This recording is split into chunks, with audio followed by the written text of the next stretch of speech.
Bon matin à vous tous. Je suis vraiment content d'être avec vous ce matin. Comme je partageais à Jean-Paul et à d'autres, pour moi, c'est un bonheur immense de partager comment Dieu est intervenu dans ma vie.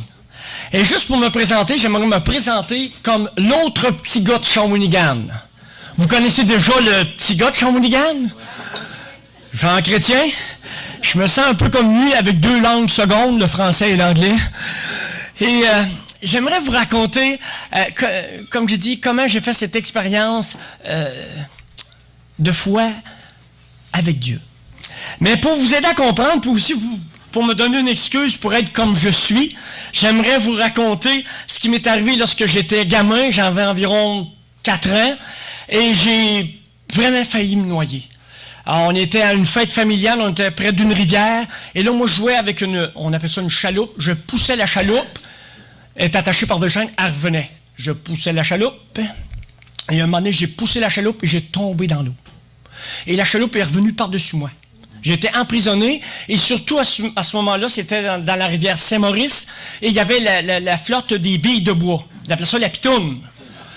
Puis là, moi, j'étais sous l'eau. Mais mon frère, qui avait peut-être 5-6 ans, il a crié à mes oncles qui étaient en train de travailler sur un moteur hors-bord dans le houseboat, dans le hangar. Il disait, Guy, il est dans l'eau. Mais eux autres, ils comprenaient, Guy, il joue dans l'eau. Fait qu'eux autres, c'était simple. Guy, arrête de jouer dans l'eau. Mais là, Guy voulait bien arrêter de jouer dans l'eau, mais il ne le fait plus, là. Et là, ça a pris un certain temps, après 2-3 appels, mon oncle s'est dit, avant que mon père, à moi, dans ce temps-là, les pères nous faisaient la correction, et c'était assez sévère. Et là, lui, il a pitié de moi, il s'est dit, m'allez le voir avant que son père se fâche vraiment, parce qu'il allait être déjà pas mal fâché. Il dit, il est où, Guy? Ils ont dit, il est dans l'eau. Dans l'eau où? Là, il a plongé, il était longtemps à chercher partout dans l'eau. Et là, à un moment donné, il a pris, j'avais un petit chapeau, il a pogné le chapeau, mais Guy était pas en dessous du chapeau. Il a continué à fouiller, ils m'ont trouvé complètement inanimé sur la chaloupe.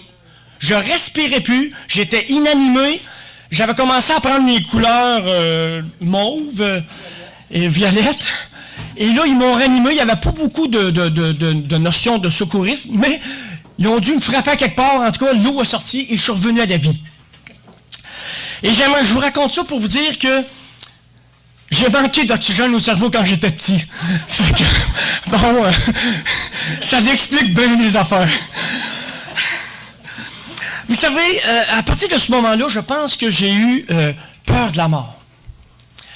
Et ça a comme façonné toute mon enfance et même mon adolescence.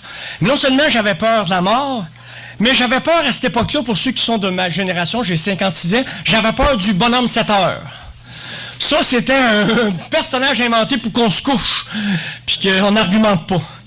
J'ai eu peur de ça, mais j'ai eu aussi peur de la fin du monde. Mon frère, qui était plus âgé que moi, me faisait un scénario catastrophe qui faisait en sorte qu'il y a des espèces de dragons qui sortaient de la terre, puis nous pognaient par les pieds. Eh, mais vieux que j'avais peur. J'avais tellement peur que je me faisais des scénarios, je me dis, écoute, ils ne me pogneront pas, je vais m'en aller en avion. Là, mon frère, il me disait, écoute, en avion, tu vas manquer de gaz, OK. Il y a bien du monde qui rentre dans l'avion, je mets tous des gallons de gaz à la place des passagers. Puis il dit, ouais, t'as coup, tu tombes malade. OK, on va prendre un passager, le docteur, à part le pilote d'avion. J'avais tous des scénarios parce que je voulais pas que ma vie se finisse. Et là, j'étais comme, donc, peur du bonhomme 7 heures, peur de la fin du monde. Je sais pas ce qu'il prenait ces histoires, mon frère, mais en tout cas, ça pas dans la Bible, son affaire. Je peux vous le confirmer. Mais j'avais peur de la mort et j'étais conscientisé à la mort lorsque mon arrière-grand-père est décédé. J'avais peut-être 5-6 ans. Et là, ils m'ont dit, il est parti, il est mort, il ne reviendra plus. OK. Puis on dit, après ça, ça va être ton grand-père, ton père, puis après ça, c'est à ton tour. Oh, non. Moi, m'a passé mon tour, là. Non, vous comprenez pas, moi, je veux vivre, je veux pas mourir. Et à partir de ce moment-là, je vous prie de me croire, j'étais vraiment tenaillé par cette peur de la mort. Et au niveau de ma foi, j'étais quelqu'un qui avait été enseigné dans la foi catholique et je pratiquais la foi, j'étais même servant de messe. On nous donnait 10 cents pour servir la messe le matin. On allait à 7 heures avant d'aller à l'école, puis ils nous donnaient 10 cents. Puis on pourrait jouer au ping-pong, puis s'amuser, puis c'était bien cool l'affaire. Mais je cherchais Dieu, et quand j'allais à l'église, c'était un peu, j'utilisais Dieu comme une machine à distributrice. Tu sais, tu mets de l'argent, tu payes sur le piton, il sort un chip. Puis j'allais à l'église pour demander des faveurs à Dieu, soit pour avoir une nouvelle blonde, on disait ça de même, ou soit pour avoir un bon résultat à un examen. Fait que quand j'avais besoin, j'allais voir Dieu, puis quand j'avais pas besoin, ben je disais, écoute, reste loin, j'ai pas besoin. Tu sais, c'est quand même, c'est pas très, très gentil comme façon de faire. Et ensuite, donc, mais j'avais cette crainte de Dieu à quelque part dans ma vie, et même, je me souviens qu'à l'âge de 12 ans, je me suis présenté dans un parc, puis il y avait un groupe de chrétiens qui faisaient de la musique, ils chantaient des chants, puis ils présentaient l'Évangile. Et je me souviens qu'à l'âge de 12 ans, j'ai dit, « Wow, c'est quelque chose, ce message-là, de la bonne nouvelle de Dieu, que Dieu nous a tellement aimés, qu'il veut nous pardonner. » Là, tu sais, c'est comme ça m'avait marqué. Mais j'ai laissé ces choses de côté, là. Et l'intérêt s'est un peu dissipé. Ensuite est arrivée la phase de l'adolescence. Je pense que dans Wikipédia, s'il marque « vie hyperactive », vous pouvez mettre mon nom et vous n'êtes pas menteur. Juste pour vous donner une idée, la fin de semaine, je commençais le vendredi matin, j'allais à l'école jusqu'à 4 heures, je faisais du karaté jusqu'à 6h30, j'allais travailler jusqu'à minuit, j'allais dans un bar, je conseille pas ça, là, mais c'est la vie que je menais. Jusqu'à minuit, j'allais travailler jusqu'à 7 heures le matin, j'allais faire du ski jusqu'à 5 heures, j'allais travailler jusqu'à 8 heures, j'allais prendre un coup jusqu'à minuit, j'allais travailler jusqu'à 7 heures, puis à 7 heures, j'allais refaire du ski encore toute la journée. Puis le dimanche soir, je commençais à ressentir une fatigue. Je sais pas pourquoi. Même des fois, les gars, on va aller jouer au hockey. Ouais, tu sais, j'étais un peu moins rapide le dimanche soir. Tu sais, après 72 heures, là, je trouvais que les patins étaient plus pesants. Mais je vous prie de me croire, c'est comme si j'étais tombé dans le Red Bull. Je manquais jamais d'énergie. Mais savez-vous pourquoi?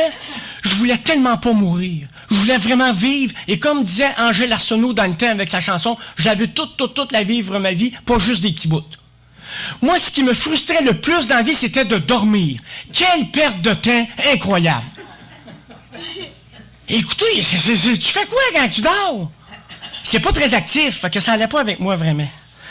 Et j'avais une devise qui disait « Le coffre-fort suit pas le corbillard ». Fait que, tu sais, ça roulait pas mal, mon affaire. Mais là, j'ai eu des problèmes familiaux. Et c'était quand même assez difficile. Il y avait un lien avec l'alcoolisme. Et ensuite, j'ai tombé, on dirait,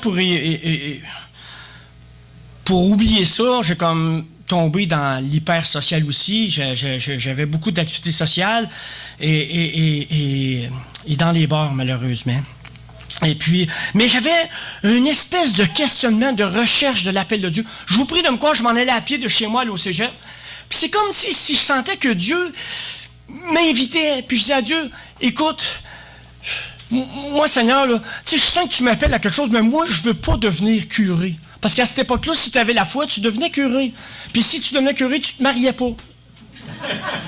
Puis je voulais faire des goulis-goulis, ouais, des bébés, tu sais, puis bon, quelque chose qu'un homme recherche, tu sais. Puis là, je me souviens qu'un de mes amis, je me souviens son nom, c'est Chevrier. Lui, il est arrivé au cégep, et puis, savez-vous ce qu'il me dit? Il est arrivé, et puis il a dit à tout le monde au cégep, « Guy, savez-vous quoi? Je m'en vais prêtre. » Là, la plupart de mes amis se sont mis à rire. Moi, je riais pas. Je me dis, ça, c'est un homme courageux. Il est prêt à sacrifier sa vie. Lui, il aime vraiment Dieu. Puis je vous prie encore, à partir de ce moment-là, ça me faisait de la peine parce que je voyais que je n'aimais pas vraiment Dieu comme lui, il était capable d'aimer Dieu. Je sentais que Dieu m'aimait, mais j'étais incapable de l'aimer en retour. Je vous prie de me croire, ça m'a vraiment ténoyé, cette histoire-là. Et j'arrive au moment spécial, en 1981. Il y a eu un événement marquant, il y a eu un tournant majeur dans ma vie. Par un concours de circonstances, je change d'emploi d'été. J'avais toujours eu le même emploi d'été pendant 4 ans. Et là, j'avais 19 ans. Et j'arrive à un nouveau lieu de travail. Puis, en arrivant, ils ont dit, fais attention à ce gars-là, Pierrot Lafrenière, c'est un sauvé, c'est un sauté. Bon. Fait que moi, je m'en vais le voir. Tu sais, puis là, je ne savais pas comment l'apporter. Il dit, toi aussi, t'as manqué de te noyer? Je dis, non. Mais là, t'es sauvé de quoi? Il dit, checkez bien ça, il dit, je suis sauvé parce que Jésus-Christ m'a pardonné mes péchés, puis maintenant j'ai la vie éternelle. Ah là, il tape un peu. Lui, il est resté accroché sur la drogue comme mes amis, ou ben non, vraiment, il y a quelque chose, là, tu sais, il y a quelque chose là. Puis surtout, il me parle de ça, tu sais, au mois d'avril, tu sais, je pense, on a juste de passer Pâques, c'était pas encore Noël, mais tu sais, quelqu'un qui te parle sur un lieu de travail de Jésus, tu te dis, écoute, là, tu sais, il y a peut-être quelque chose de désorganisé, là. Mais ce qui était spécial, là, c'est là que je lui ai demandé s'il avait été sauvé de la noyade, mais la manière qu'il me répond, puis le fait qu'il me parlait de la vie éternelle, moi qui étais terrorisé par la mort, c'est comme, OK, ça a suscité comme mon intérêt. Et là, j'ai dit, écoute, ben, tu lis la Bible, toi? Il dit, oui. J'ai des questions pour toi. Comment ça se fait qu'en Afrique, il manque de lunch? Comment ça se fait que les bons gars pognent le cancer, les mauvais gars, eux autres, tout va bien? Puis là, j'avais toutes mes questions. Il dit, écoute, mon ben Guy, je vais être bien franc avec toi, je n'ai pas de réponse à toutes tes questions. Mais je sais, par exemple, qu'il y a une question à laquelle tu dois répondre.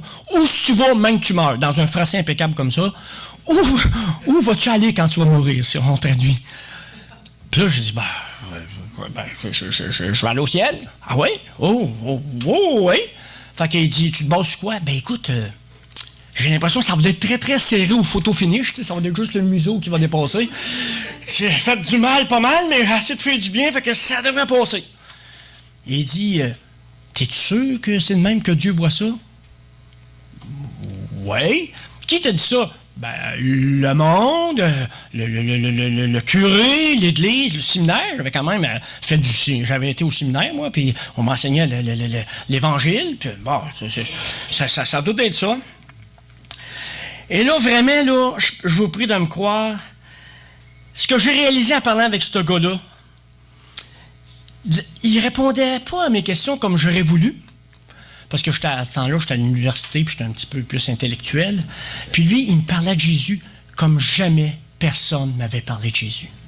Il me parlait de Jésus comme quelqu'un qui connaissait. J'avais l'impression qu'il avait déjeuné avec Jésus le matin avant de venir à job. Puis là, il me parlait de Jésus et dit, si tu veux savoir comment Jésus t'aime. Bon, tu sais, Jésus t'aime, tu as déjà entendu ça, mais tu sais, ça ne veut pas dire que tu vas vraiment gober ça. Et là, il me revenait toujours avec la même question. Où tu vas, même que tu meurs? Et ça me tenoyait beaucoup, beaucoup, beaucoup. Puis là, il me dit, Guy, tu devrais peut-être lire la Bible pour savoir ce que Dieu pense par rapport à ton avenir éternel. Quelles sont les conditions pour toi d'accéder au ciel? Et ça, je vous prie de me croire, là, ça me tenoyait vraiment, mais vraiment. Et là, je me suis mis à lire. Moi, je me souviens, j'avais fait une expérience, j'essayais de simuler la mort quand j'étais jeune. Je me renfermais dans un garde-robe, puis je me bouchais les oreilles, puis je disais, m'arrêter de respirer, puis je me ferme les yeux. Essayez-les pas trop longtemps, parce que ça se peut que bon. Je me disais, ça va d'être plate en bébite, hein? Si vraiment le nerf. Puis là, j'étais tracassé par la mort, puis Pierrot même m'a donné une illustration, il m'avait dit, Guy, si tu veux savoir c'est quoi l'éternité, il m'a donné une illustration. Il a dit, parfait, moi je suis bien tracassé par ça.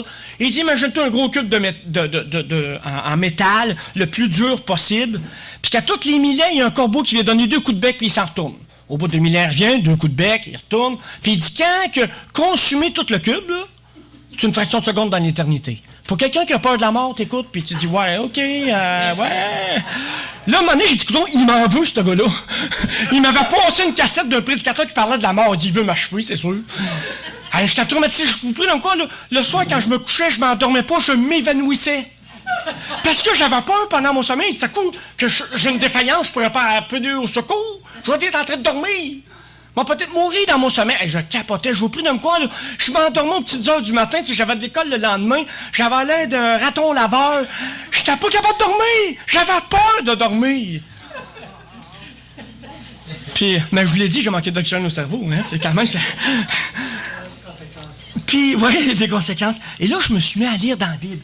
Puis là, tu sais, il me dit, lis dans la Bible, puis il dit, oui, donc dans l'Évangile de Jean. Fait que là, je me mets à lire ça. Imaginez-vous, là, je suis le soir, puis j'ai la Bible de mon frère qui est dans son auto, il m'a prêté son auto, parti en voyage, puis j'ai une Bible des Gédéons. Tu sais, des gens qui ont à cœur de que la Bible soit propagée. Puis là, je me mets à lire, au commencement était la parole, et la parole était avec Dieu, et la parole était Dieu. Elle était au commencement avec Dieu. Toutes choses ont été faites par elle, et rien de ce qui est fait n'a été fait sans elle. Et là, je suis arrivé au verset 12. C'est dit, mais à tous ceux qui l'ont reçu, à ceux qui croient en son nom, elle a donné le pouvoir de devenir enfant de Dieu. Et je vous prie de me croire, à partir de ce moment-là, à chaque soir, j'avais un intérêt pour lire. Et je lisais toujours, à chaque soir, les 3 premiers chapitres de l'Évangile de Jean. Là, Pierrot, il a bien vu que je n'étais pas normal. Il dit, parce qu'il y a d'autres choses dans la Bible. Ça fait une semaine que tu lis ça, là. Tu sais, décroche. J'ai dit, non, Pierrot, je pense que tu comprends pas. à toutes les soirs que je lis ça, avant, je voyais ça comme un livre historique. Tu sais, il m'en avait parlé, l'apôtre Pierre, puis tu sais, Jésus. Mais là, c'est comme si ce livre-là devenait comme vivant. Tu sais, quand il dit la lumière est venue, mais les gens ont préféré les ténèbres. Puis là, c'était comme un miroir, je me voyais à travers ça.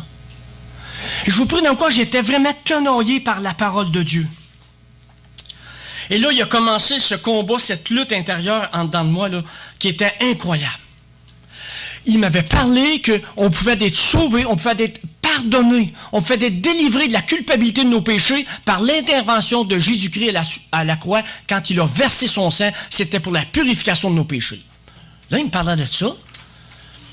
Et il dit, tu as juste à placer ta foi en lui. Elle dit, si je comprends bien ta patente, toi, là. Moi, là, si je demande pardon à Jésus, je suis pardonné quoi qu'il arrive. Il dit oui, ça dépend pas de toi, ça dépend de Dieu. Ben, c'est correct, il m'a continué à me payer la traite jusqu'à 80 ans. Puis quand on va voir que la fin arrive, ben, il m'a arrêté le party. Puis il m'a dit, OK, c'est beau, je fais la paix avec toi et Dieu. Et il dit, ben écoute, oui, ça peut arriver, mais il dit, peut-être que tu vas avoir un accident ou va avoir quelque chose qui va faire en sorte que tu n'auras peut-être pas le temps de faire la paix avec Dieu. Puis il dit, peut-être que ton intérêt pour Dieu va diminuer avec le temps. Puis là, je me rappelais qu'à l'âge de 12 ans, j'avais eu un intérêt, puis qu'il s'était évanoui.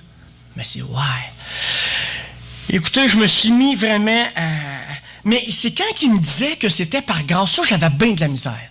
Moi, dans mon background religieux, c'était « Tu mérites ton pardon. Tu mérites la délivrance que seul Jésus-Christ peut accorder. » Mais moi, je suis sûr que je pouvais le mériter, qu'il fallait que je fasse des bonnes œuvres. Et puis là, il me disait, tu sais, c'est par grâce qu'on peut être sauvé par le moyen de la foi, ça ne vient pas de nous, c'est le don de Dieu afin que nul ne se glorifie. Puis là, il dit, ouais, c'est spécial. Là, j'ai commencé à capter le message de la grâce.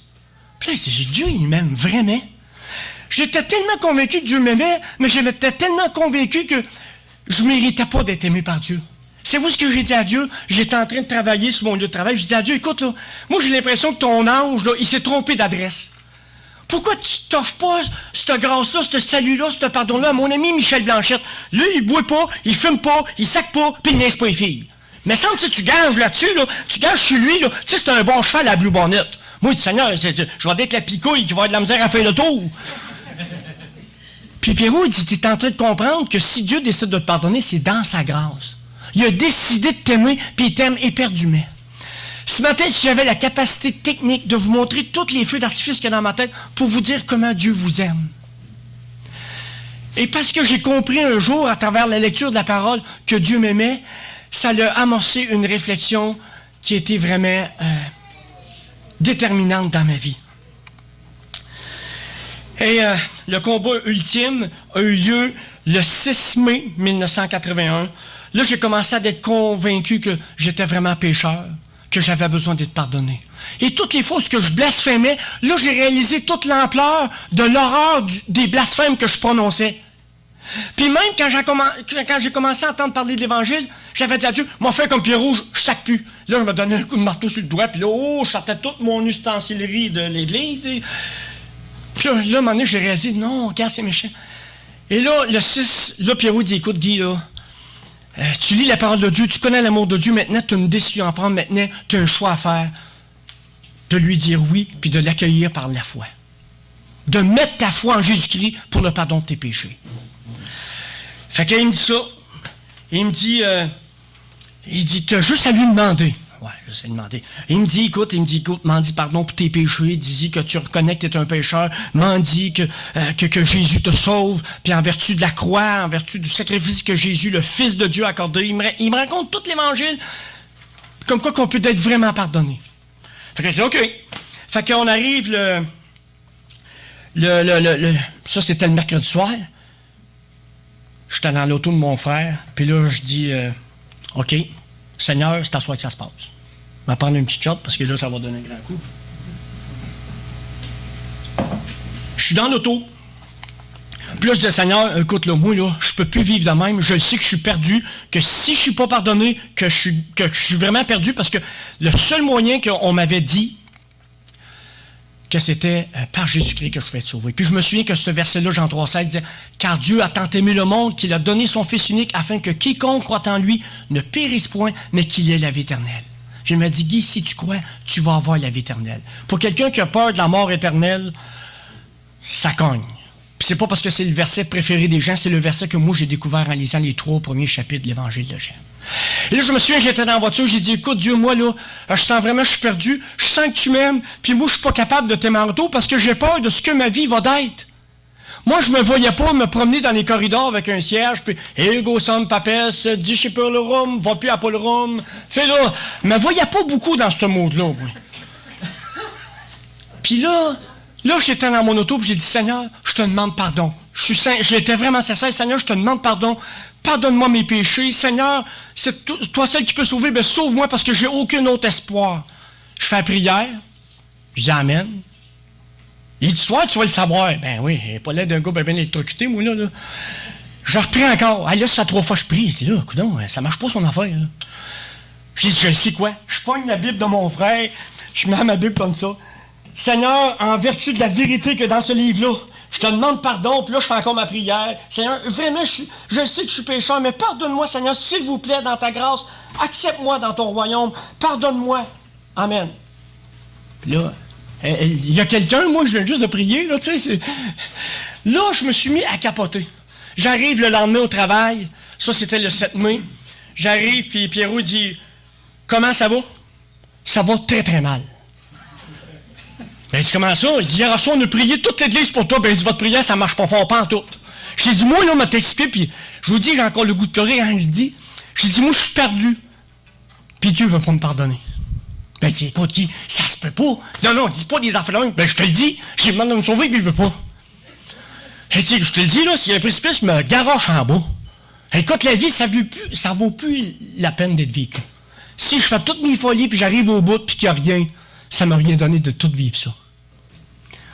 Là, lui, il était intrigué, il dit, ça se peut pas, on prie pour lui, il voit l'Évangile, il sait pécheur, il demande pardon à Dieu, puis Dieu ne veut pas le pardonner. Écoute, là, j'ai vraiment mal filé cette journée-là du 7 mai. Puis là, ben, il était à peu près à 4h30. Puis là, je travaillais. Je travaillais, puis je brossais un trailer de van, puis j'avais toute la face pleine de suie. Je me suis mis à prier, je me suis mis à pleurer. Puis je voulais pas que mon ami Pierrot me voie pleurer, parce que moi, on m'avait dit un homme, ça pleure pas. Il y a juste les momounes qui pleurent. Moi, j'étais un karatéka. Fait que c'est pas pleurer, là. Là, Pierrot, il vient à côté de moi, puis il me dit... j'ai dit, moi, là, je suis en train de vivre un film d'horreur. J'ai dit, je suis en train de penser à toutes les choses mauvaises que j'ai faites dans ma vie, là. C'est comme si Dieu me présentait dans mon esprit toutes les coches mal taillées, le manque d'amour, toute la haine que j'ai pu avoir, puis tout le mal que j'ai pu faire aux autres, puis je voyais tout défiler ça. Là, je voyais que j'étais vraiment pécheur. Je pensais que je le savais à la veille, là, mais là, je commençais à le savoir pas mal plus. Puis là, ça défilait tout. Puis là, à un moment donné, je dis à Dieu, écoute, là, Pierrot me parlait de Jésus, mais là, je ne l'entendais plus. Puis je disais, Seigneur, ma prière pour tout de suite, là, fais en sorte qu'il s'en aille. Il reste à l'eau. Là, je me suis mis à prier, puis là, à un moment donné, il me parlait de la croix de Jésus-Christ, il me parlait de l'Évangile, de cette bonne nouvelle que Jésus m'a aimé, c'est pour ça qu'il est venu prendre ma place. Mais là, je ne l'entendais plus. Là, c'était rendu entre moi et Dieu. Puis là, je luttais. J'avais peur de ce que ma vie allait être si j'allais lui consacrer ma vie. Si j'allais lui dire oui par la foi à sa vie qu'il veut nous donner. Et comme je méditais tout ça, puis que je priais, puis que je pensais à ça, bon, Pierrot me disait, qu'est-ce qui t'empêche? Moi, je me disais, qu'est-ce que mes chums vont dire? Guy est rendu un Jesus freak. Puis moi, là, j'avais beaucoup d'amis, puis j'étais le clown d'un party. Puis je manquais pas d'énergie pour ça. Mais là, tout d'un coup, j'ai réalisé, savez-vous quoi? On ne devrait pas dire des mots comme ça, là. Mais à un moment donné, j'ai réalisé que j'étais un homme orgueilleux. Puis là, j'ai réalisé que c'était l'orgueil qui m'empêchait d'aller à Dieu. Puis là, c'est vous ce que j'ai dit. Puis là, tu sais, je vous prie de me pardonner. Puis là, j'ai dit, ah ben, maudit orgueil. Là, à un moment donné, là, c'est comme si je réalisais que je faisais pas toute ma confiance en Dieu. Que je voulais vivre ma vie à ma manière, puis je voulais bien paraître, alors que Dieu dit, regarde, je sais comment que t'es, puis regarde, viens à moi tel que t'es. Ce moment-là, 5h-5, le 7 mai 1981, j'étais à genoux sur mon lieu de travail, Pierrot en arrière, puis moi, j'avais des larmes qui coulaient, puis là, à un moment donné, là, j'ai eu ce moment fatidique-là avec Dieu. J'ai dit, Dieu, écoute, là, tu vois mon état, moi, j'ai plus d'espoir. Si tu viens pas me sauver, Seigneur, je vais m'effoirer à terre. Seigneur, s'il vous plaît, sauve-moi. Et à ce moment très, très précis-là, je me suis imaginé en esprit, agenouillé au pied de la croix. Et je m'imaginais que Jésus était là en train de souffrir et qu'il était en train de verser son sang. Puis en image, je voyais comme si, en étant à genoux, accroupi près de la croix, que je sentais son sang qui coulait sur moi. Et je sentais que c'est comme s'il était en train que son sang allait purifier mes péchés. Que Dieu allait plus voir mon péché, mais il allait voir le sang de Jésus-Christ, son Fils bien-aimé. Quand j'ai vu ça en esprit, j'ai cédé. J'ai dit, Dieu, je te demande pardon. Je n'ai pas une grande foi, Seigneur, tu sais que j'ai beaucoup de doutes. Mais on m'avait dit que la plus petite foi que tu peux avoir, elle est suffisante. J'ai dit, Seigneur, ma foi n'est pas très grande. Mais le peu que je veux la placer en toi, Seigneur Jésus. À ce moment-là précis, j'ai eu une paix intérieure comme jamais j'ai eu avant. J'avais déjà été à la confesse, puis je me sentais un peu plus léger en sortant. Mais là, il n'y avait aucune commune mesure avec l'expérience que j'étais en train de vivre. Une paix incroyable en dedans. Puis la première chose que j'ai pensé, j'ai plus peur de la mort. Parce que là, je savais que ma place était réservée auprès de Dieu en vertu de ce que Jésus avait accompli à la croix. Et là, j'ai bondi de joie comme un veau qui sort de l'étable. Et je vais m'imiter. J'étais à genoux. Là, je me suis levé et j'ai dit, je suis sauvé. Puis là, Pierrot dit, calme-toi, parce que le monde dit, regarde, lâche-le, tu le fais broyer, il est en train de capoter, lâche-le. Je suis sauvé. Là, Pierrot dit, calme-toi, Guy, calme-toi. Non, tu comprends pas. Moi, je viens juste de gagner le million des milliards. Quelqu'un gagne le million, il capote. Ben, moi, je viens juste de gagner l'éternité. Oublie ça, mon homme, m'a le dire à tout le monde. Là, il dit, craqué, ce gars-là. Manqué d'oxygène au cerveau. Il s'est dit, là, j'ai dit, hey, Pierrot, on a un problème. J'ai dit, on a un méchant problème. Vous êtes des méchants malades, vous autres. Là, j'ai dit, ouais, je trouve que t'es tough un peu. J'ai dit, saviez-vous que moi, je m'en allais en enfer pour l'éternité, là? J'étais perdu. Moi, là, j'ai étudié en marketing à l'université. Je sais pas si vous savez, mais il y a des panneaux publicitaires sur le bord de la route. Il y a la TV, il y a la radio, il y a les journaux. Il faut sortir plus le message de l'Évangile. Êtes-vous malade? Tout le monde s'en va, dans perdition, puis vous autres, bon, on va vous en parler si ça donne. Êtes-vous malade? C'est là que le Seigneur, après ça, m'a appelé à l'autre la bonne nouvelle, mais quand même, c'est ça d'une affaire. Mais là, je me souviens que j'avais cette passion-là. Et la première personne que j'ai eu le plus à cœur qu'elle soit sauvée, c'est celui qui m'avait pété la gueule dans un autobus alors que j'étais ivre et que je l'avais écœuré, que je l'avais cherché. Et j'ai souhaité que ce gars-là puisse venir à l'Évangile. Pour vous dire comment que le cœur peut être transformé. À partir de ce moment-là, j'ai fini le travail, là, le boss il dit, tu vas travailler à soir, puis Pierrot m'avait invité à l'église. Mais moi, j'ai dit, Pierrot, l'église, j'en avais déjà une, puis je la suis pas. Fait que si tu veux m'en manquer dans une religion, là, tu vas être très déçu avec moi. Puis j'avais jamais mis le pied dans une église évangélique. Fait que dites-moi pas ce matin, Guy, toi, t'avais besoin d'une béquille. Ça, c'est vrai, j'avais besoin de l'oxygène au cerveau aussi. Mais j'avais jamais mis les pieds dans une église évangélique. J'ai fait cette expérience-là avec Jésus-Christ par sa parole, puis en plaçant ma foi en lui. Je ne suis pas rentré dans une nouvelle religion. Le Seigneur Jésus est entré dans ma vie. Il est entré dans mon cœur. Et je vous prie de croire toute ma sincérité à ce niveau-là. Il y a des choses qu'on regrette dans la vie, mais je n'ai jamais regretté cette expérience-là que j'ai faite avec Jésus-Christ.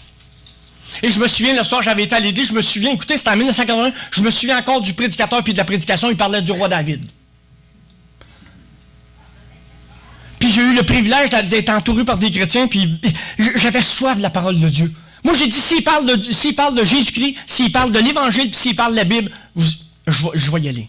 Sinon, là, la petite religiosité, ça ne m'intéresse pas pantoute. À partir de ce moment-là, il y a eu, comment je pourrais dire, pas une aventure, une épopée avec le Seigneur. Et le Seigneur a transformé ma vie, puis j'ai pas eu à dire, bon, là, je suis rendu un chrétien, bon, ok, je bois pas, je fume pas, je sac pas, je fais pas ci, je fais pas ça. C'est venu spontanément, je vous prie de me croire. Même je suis arrivé chez moi, puis j'ai dit à ma mère, merci pour le repas. Elle m'a dit, c'est une joke, il me niaise, tu sais. Écoutez, la transformation du Seigneur était tellement présent et précieux dans ma vie. Mon frère et ma soeur ont dit à ma mère, Guy a été enlevé par les extraterrestres l'autre nuit, puis ils l'ont ramené sans terre. Puis je vous prie de me croire, c'est pas moi, tu sais, on compte notre témoignage, mais c'est les autres qu'il faut qu'ils comptent le témoignage.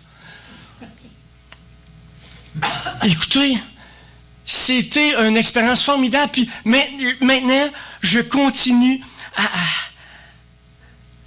à marcher avec le Seigneur. Vous savez, j'ai des épreuves dans la vie, j'ai des problèmes.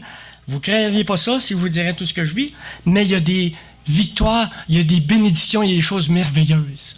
Moi, je sens que je suis dans une espèce de roller coaster, les montagnes russes. Ça va de plus en plus haut, ça va de plus en plus bas. Mais de marcher avec le Seigneur, de savoir qu'il prend soin de moi, en dépit de ce que je peux penser et ressentir, qu'il s'occupe de moi. Vous savez, dans le Jean 10, quand le Seigneur a écrit, a cité ce texte-là, il dit « Je veux que mes brebis aient la vie et qu'ils l'aient en abondance. » Je pense qu'il y a un peu de moi là-dedans. Je me reconnais à travers ce verset-là. Moi qui est un hyperactif phase terminale, je vis cette vie abondante avec Jésus-Christ. Je vous prie de me croire. Puis si vous ne me croyez pas, suivez-moi une semaine, puis ça va avoir la foi, vous n'aurez plus d'incrédulité. Il y a une vie abondante. Puis moi, là, j'avais peur de donner ma vie au Seigneur parce que je me suis dit, hey, ça va-tu être plate, ça? Chanter des cantiques, aller à l'église, non. C'est bien plus que ça. J'ai eu le privilège, puis tu sais, bon, c'est juste pour vous dire que j'avais un appétit. Je fais canter à 2 églises en même temps, j'avais 8 réunions par semaine, puis le lundi soir, il n'y a pas de réunion, puis là, il me manquait quelque chose dans ma vie. J'avais tellement cette soif de Dieu-là. Moi qui avais été abreuvé par d'autres sources.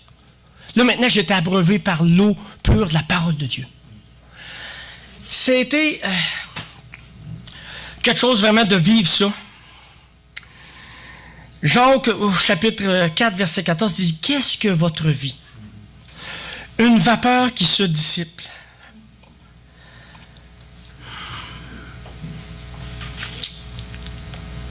Vous savez, la pensée de l'éternité m'a amené à me tourner vers Dieu. La pensée de l'éternité façonne encore ma vie, mais pas pour les mêmes raisons. Ce matin, j'aimerais prier pour vous, pour prier pour chacun d'entre nous, qui nous donne encore un peu plus de lucidité par rapport à la brièveté de la vie et la longueur infinie de l'éternité. Je racontais à Jean-Paul et à Guillaume que, pour moi, il y a 2 endroits sur la terre où on a de la lucidité. Au salon funéraire et au cimetière. Parce qu'on est rappelé à la réalité de la vie. J'ai un rêve dans ma vie, et si mes amis seraient ici, ils diraient il est vraiment fou, il a vraiment manqué d'oxygène. J'ai un rêve dans ma vie, savez-vous c'est quoi? C'est d'être directeur de service funéraire. Bon, j'ai pas trop le physique de l'emploi, tu sais. Oscar Bellemare, puis moi, il y a comme un décalage horaire, tu sais, là. Pour ceux qui sont de ma génération, vous savez c'est qui? L'ami de Dollar Tassé, mais l'ancien farien. Mais je vous prie de me croire. Qu'est-ce que votre vie? Je vous ai raconté que ma vie, elle n'avait pas vraiment de sens avant. J'essayais d'en donner un à travers l'hyperactivité, mais ça ne collait pas vraiment. Maintenant que j'ai découvert Dieu, à travers sa parole, ce matin, si j'avais un mot d'encouragement à vous donner le même mot d'encouragement que les disciples ont donné à Bartimée, quelqu'un qui à un moment donné a entendu parler que Jésus passait dans le coin, puis il s'est mis à crier, « Jésus de Nazareth, fils de David, aie pitié de moi. » Et là, à un moment donné, contre toute attente, Jésus s'est retourné parce qu'il y avait plein de monde alentour. Et les types ont dit, « Prends courage, il t'appelle. » Ce matin, je vous ai raconté mon histoire. Vous avez une histoire. Et votre histoire pourrait être transformée comme la mienne a été transformée. Pour terminer, parce que je dois terminer. Aujourd'hui, votre attention a été captée, puis je veux vous dire merci d'avoir écouté avec autant de respect. Et peut-être que votre cœur est touché présentement, mais que ça se peut qu'il se refroidisse. J'ai vécu cette expérience-là. Comment prendre toute la mesure de ce que vous vivez? Dieu sait les difficultés que vous vivez présentement. Dieu connaît votre vie. Il n'y a rien qui est caché devant lui. Moi, j'avais peur que Dieu voie des choses de ma vie, mais quand il m'a montré ça sur écran géant dans mon esprit, j'ai réalisé qu'il voyait tout.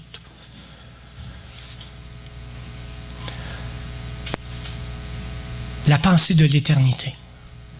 Tu sais, vous savez, dans la population, on s'étourdit pour ne pas penser à ça. Mon souhait, c'est qu'aujourd'hui, vous puissiez être confronter à cette pensée de l'éternité.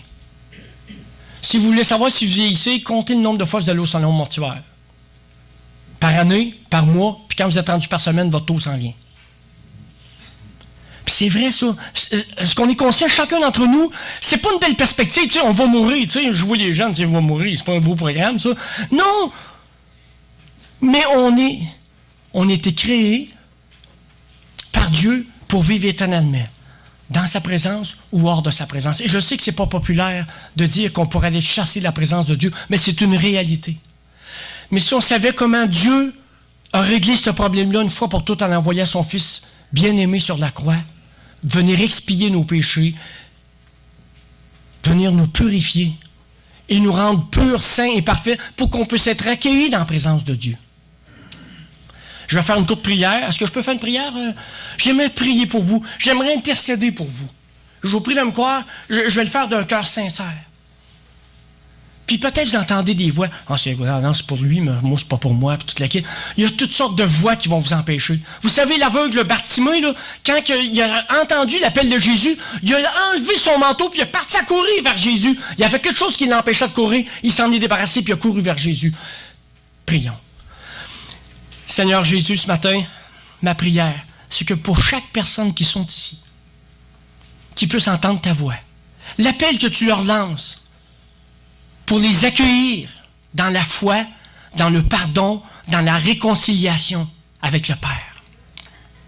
Seigneur, ce matin, on veut dire merci parce que tu nous as réconciliés avec le Père. Et Seigneur, ma prière, c'est que ceux qui sont ici présentement, qui ont besoin de courir vers toi, Seigneur, donne-leur d'enlever leur manteau et de courir directement vers toi.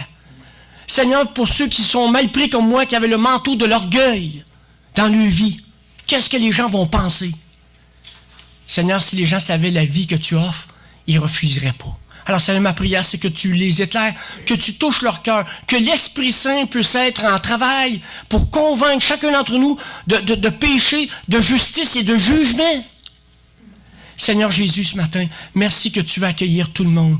Et par l'Esprit Saint, attire les gens à toi, Seigneur, et fais en sorte qu'ils soient capables d'être dégagés des chaînes dans lesquelles ils sont présentement.